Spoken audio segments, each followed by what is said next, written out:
And with that winter storm approaching, it's time to start getting ready for the season. And joining us live to help us take the necessary steps is the Valley Today's Abby Furchner. And Abby, I know that there's some things that they need to watch out for as we get this first winter blast. Yeah, absolutely. Good morning, Jordan. I went to Matt's Automotive Services yesterday to talk with Service Manager Justin Hutchins on how we can get our snow blowers ready for the season.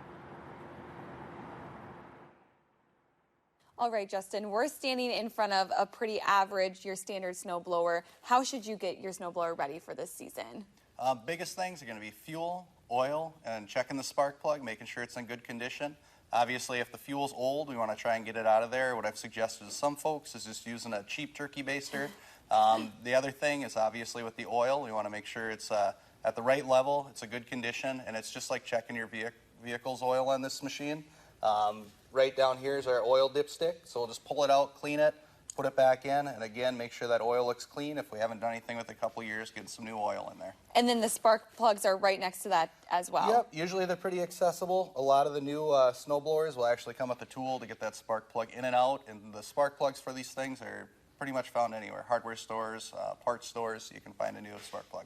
I know no one ever, I feel like, is really ready for the snow, but this is just one way you can be a little bit prepared, especially with that snow coming this weekend. We're getting a little first taste of what the year has to offer. So just a good refresher, a good reminder to get those snow blowers ready for the season.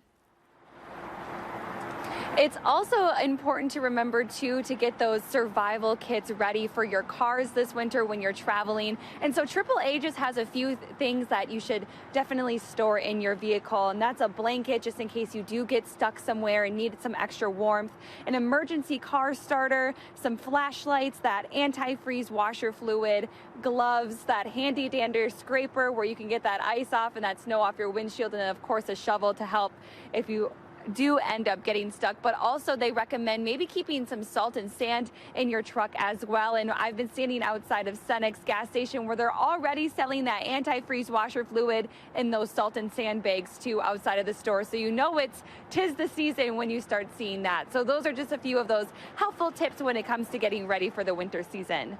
Tips to stay safe out there as winter is now approaching. Thank you, Abby. And there is already travel trouble out in the